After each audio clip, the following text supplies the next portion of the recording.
Hey everybody, Nick here, and today we're going to do a little disassembly and maintenance on this little guy here. This is the WE Knives Zeta. So, this is another collaboration with Elijah Isham.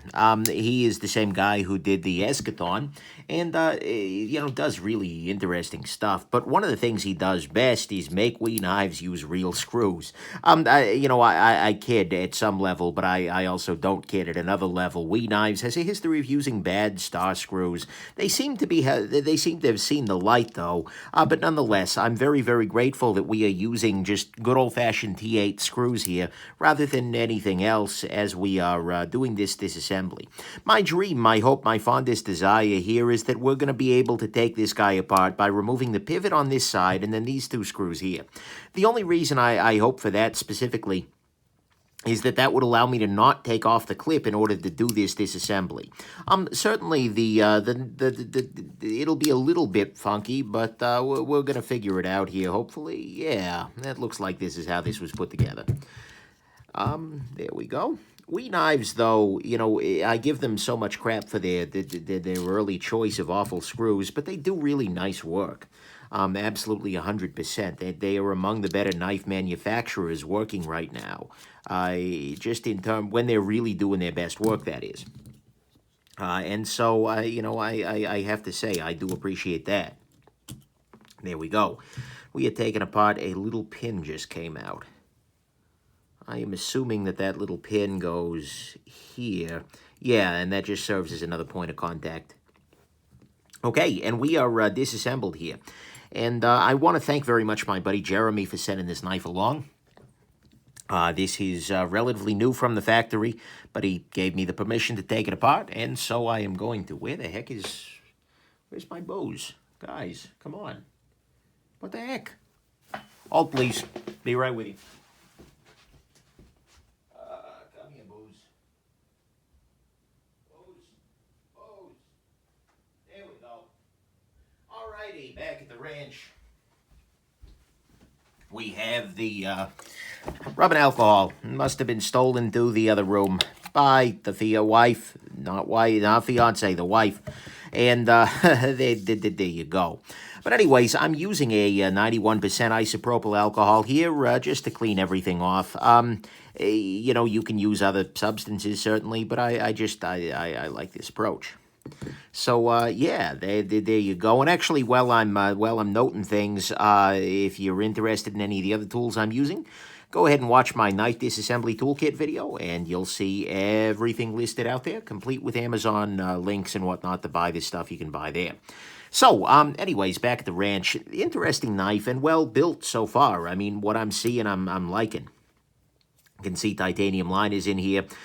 This is sort of a weird thing. Take a look at this. This is a titanium liner lock sort of thing, although I don't know if it's a liner lock or a frame lock or what. I have no idea what this actually is. I think it's probably a liner lock. It just has a really thicker bar up here in some variety, but it's sort of, or maybe a bolster lock.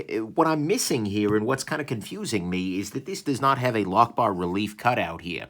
So generally speaking, these kinds of knives will have some kind of cutout. Maybe it's underneath here entirely, and that's how they're doing it. Or maybe it's just the case that it doesn't thin out until, or it doesn't thicken up until this area here. I just don't know, but whatever it is, it's a little bit interesting and a little different. It works fine. This is not at all a practical concern. I'm not sitting here like, oh God, is this okay? No, it's fine. It's just, it's a little different, unusual. You can see here that this is a non-free spinning pivot. They seem to must have put like a shelf in there. Yeah, exactly. Put a little shelf in there. So that way you can keep the pivot from rotating as you are doing your disassembly here, which is always a beautiful thing. Much appreciated there. What else do we have here? Worth commenting on: internal stop pin track, up against titanium, no problem. You've got some stainless washers on top of the titanium that the bearings will go against. Ceramic bearings, ceramic detent ball. It's well done. I mean, again, WE Knives, they do great work. I would definitely say that they are my favorite overseas knife maker at this point in time. well, overseas is kind of weird. I mean, the Grimsmos are not American, and very often that's what overseas means to people. But WE is literally over some seas, and as a result, I would say that too. Maybe we could count the Spyderco Taichung plant, but at some level, WE Knives, when they're at their best, are probably besting them as well. They can do incredible work. But anyways, there you go. We are pretty much cleaned out here. I did go... I'll hit both the bearings again. What I'm doing here is just kind of using this little cloth here and just trying to clean off the bearings, let them roll around a little bit, let any gunk get out of there. This is a very straightforward knife to take apart, even though it's a very not straightforward knife to, well, exist.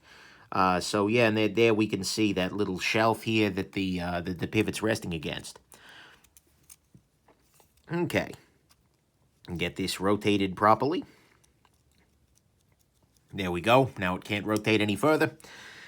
It's good. Checking for the washer in there. That's important. Without that washer, you're going to have a bad time. I'm going to go ahead and use some 10-weight nano oil here to go ahead and lubricate this guy. So I've put 2 little dots of oil in there.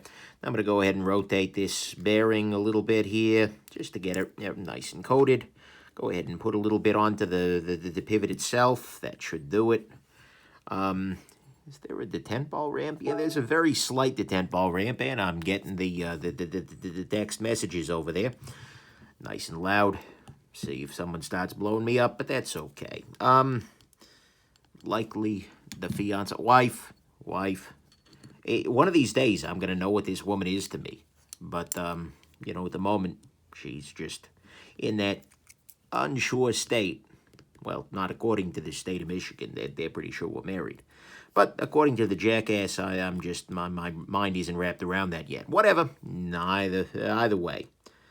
I shouldn't date these things, though, because then people are going to go like, Nick, holy crap, your backlog takes freaking forever. So I should be adding all kinds of ambiguous references here. Like, wow, wasn't 2025 crazy? Yeah, there it goes. Yeah, wasn't 2025 a crazy year? Oh boy, those lizard people, am I right? Anyways, that's beside the point here. We are now ready to put this guy fully back together.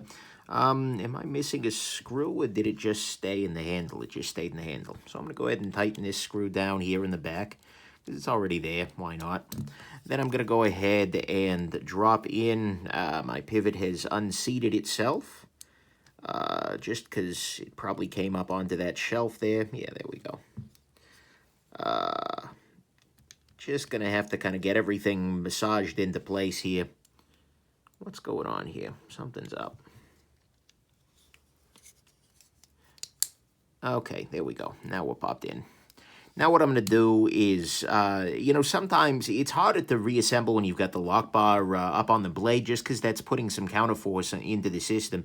But at the same time, sometimes it actually does make things a little easier because everything is allowed to line up relatively straightforwardly. I'm going to go ahead and use a little bit of blue Loctite on this pivot here.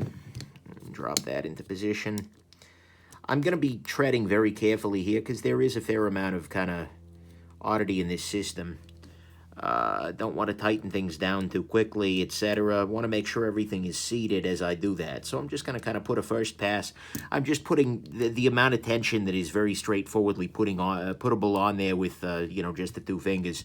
Then I'm going to go ahead and drop this guy into place. Again, using a little bit of blue Loctite on a stick here. Now what we're going to do is see where the pivot's at.